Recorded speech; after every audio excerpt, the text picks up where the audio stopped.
టాలీవుడ్ ఇండస్ట్రీకి ఇతర భాషలకు చెందిన పలువురు నటీమణులు ఎంట్రీ ఇచ్చారు. 2024లో బాలీవుడ్తో పాటు తమిళం, మలయాళం భాషలకు చెందిన పలువురు హీరోయిన్లు తెలుగు సినీ రంగంలోకి అడుగుపెట్టారు.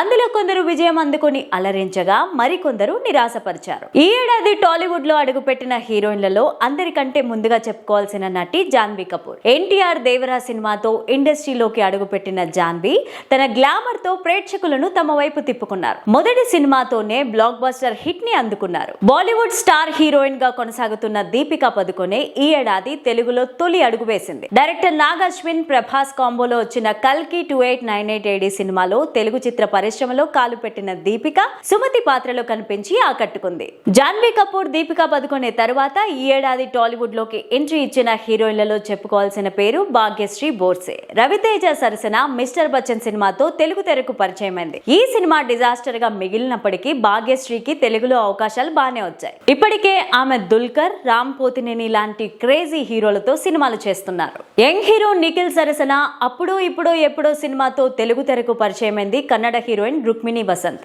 కానీ ఈ సినిమా బాక్స్ ఆఫీస్ వద్ద బోల్తా పడింది. దీంతో రుక్మిణికి పాపులారిటీ రాలేదు. ఇక ప్రపంచ సుందరి మానుషి చిల్లర్ ఆపరేషన్ వాలంటైన్ సినిమాతో తెలుగు తెరకు పరిచయమైంది. కానీ ఈ మూవీ డిజాస్టర్ గా నిలిచింది. తెలుగు సినీ ఇండస్ట్రీకి అడుగుపెట్టిన ఏడాదికి 2 సక్సెస్ లను తన ఖాతాలో వేసుకున్న హీరోయిన్ గా నయన్ సారిక నిలిచారు. ఆమె నటించిన ఆయ్ కా 2 సినిమాలు కూడా కమర్షియల్ గా హిట్ అయ్యాయి. అంతకు ముందు ఆనంద్ దేవరకొండ నటించిన గమ్ గమ్ గణేష సినిమాలో నటించింది.